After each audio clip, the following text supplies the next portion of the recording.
Do you also struggle to stop your mind from overthinking? Many believe overthinking has no cure, but they're wrong.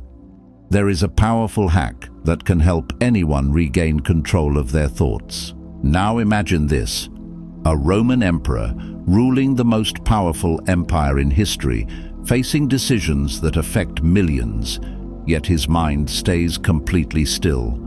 Not through effort, through a single mental trick so simple it sounds too easy to work.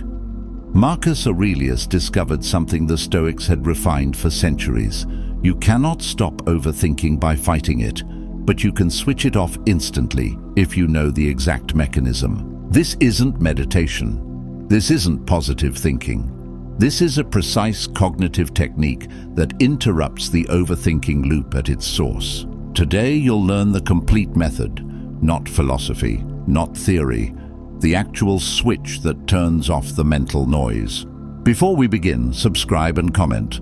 What thought keeps you awake at night?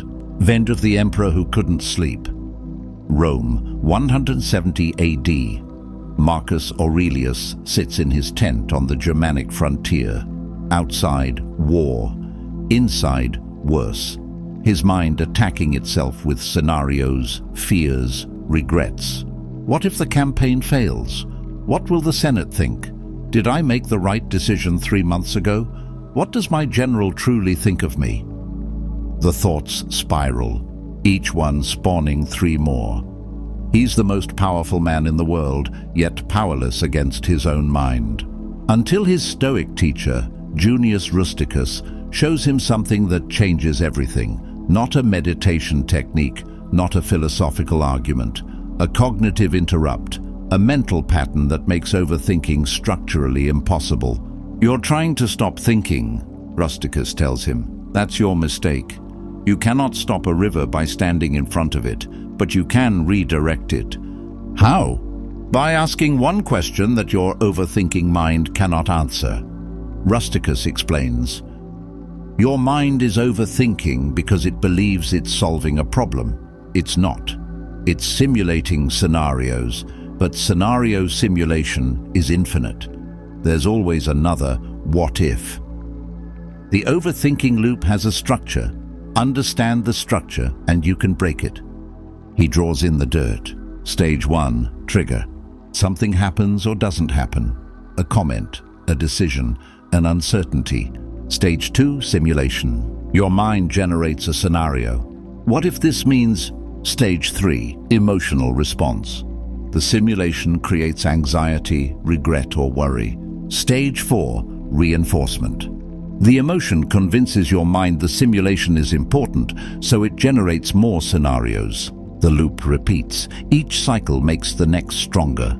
This is why trying to stop thinking fails, Rusticus says. You're trying to stop the 4th stage, but the loop is already complete. You must interrupt it at stage 2, before the simulation generates emotion. Marcus stares at the diagram. How? With the Stoic question. Rusticus teaches Marcus the question that has stopped overthinking for Stoic practitioners for 3 centuries. Is this within my control right now? Not, can I influence this? Not, could I have controlled it? Right now, this moment. If yes, Rusticus explains, you don't need to overthink. You need to act. Overthinking is procrastination dressed as problem solving. If no, you don't need to think about it at all, because thought without possible action is just suffering. Marcus tests it immediately.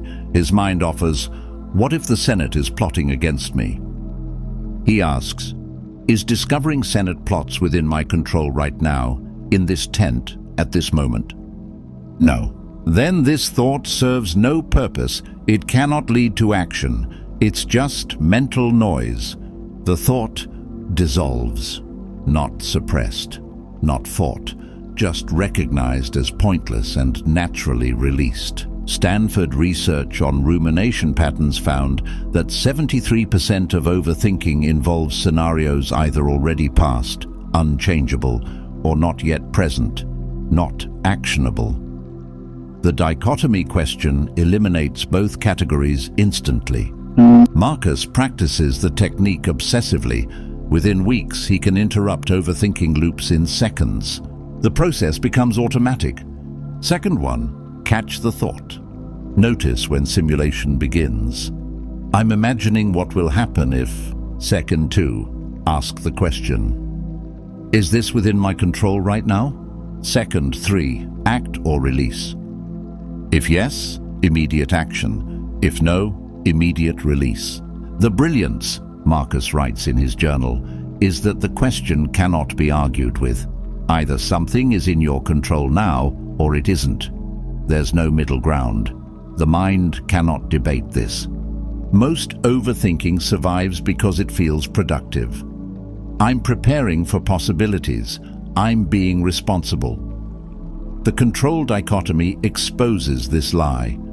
If you cannot act now, you're not preparing, you're suffering.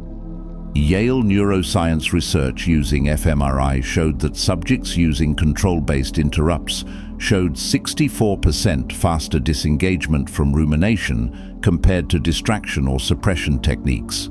The reason? The question creates a logical endpoint the mind accepts, rather than a battle it resists. Rusticus warns Marcus about 4 ways people misuse the technique. Trap 1. False control. I can control this by worrying about it. No, worry is not control. Worry is the absence of control. If you can act, act. If you cannot act, worry changes nothing. Marcus catches himself. But if I think through every possibility, I'll be prepared. Preparation is action, Rusticus counters. Make a list, develop a plan, train your generals, but simulating scenarios in your mind at 2 a.m. is not preparation, it's torture. Trap 2. Future control. This isn't in my control now, but it will be tomorrow. The question is right now, not tomorrow, not next week, now.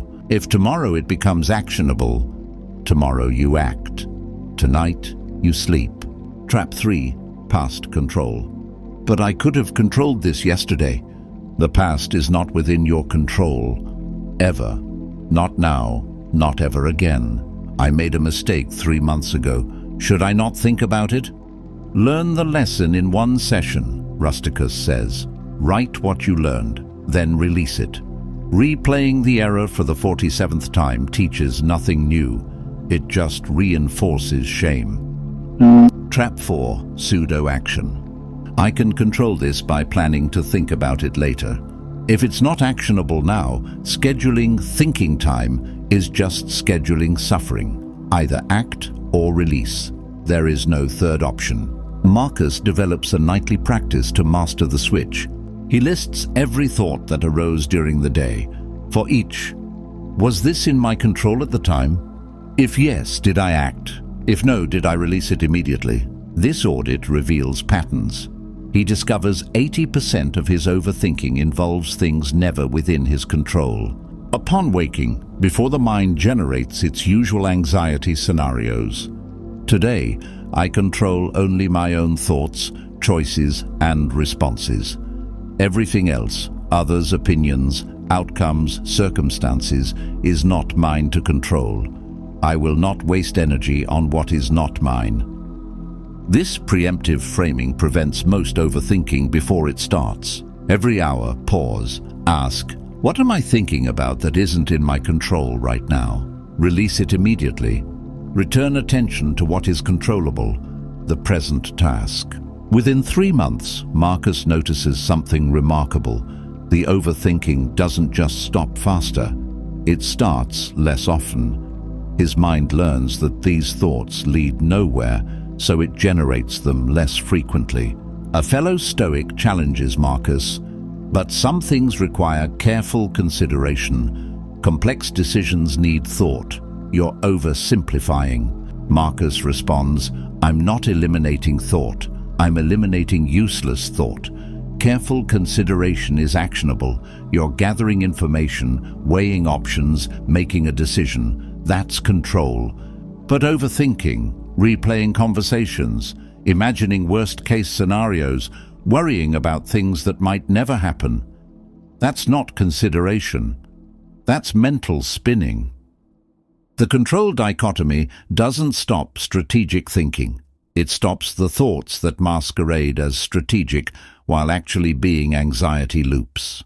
University of Pennsylvania research analyzing 890 decision makers found that those who eliminated non-actionable rumination made decisions 41% faster with no decrease in quality and reported 67% lower decision-related anxiety. Years into practice, Marcus develops an advanced variation. Instead of waiting for overthinking to start, then interrupting it, he preemptively releases entire categories. Other people's opinions of me, not in my control, released. Whether my reforms succeed after my death, not in my control, released. My son's choices, not in my control, released. This creates enormous mental space. Energy previously consumed by overthinking becomes available for actual problem solving, for presence, for rest. 10 years after learning the technique, Marcus writes, I spent decades battling my own thoughts, exhausted by endless mental scenarios. I believed this was the price of responsibility, that leaders must consider every possibility. But the control dichotomy revealed the truth. Most of what I considered was not possibility planning. It was suffering disguised as prudence. Now I consider what I can control. I act on what is actionable. I release what is not. My mind has become a tool I wield, not a prison I inhabit. The emperor's power is nothing compared to this. The power to decide which thoughts deserve attention. Epictetus, the Stoic who originally codified this technique, warned, "This is not a cure for all mental anguish. Deep grief, trauma, or clinical conditions require different approaches." This technique eliminates unnecessary overthinking, the mental spinning that serves no purpose, but necessary emotion, appropriate concern, genuine processing. These have their place.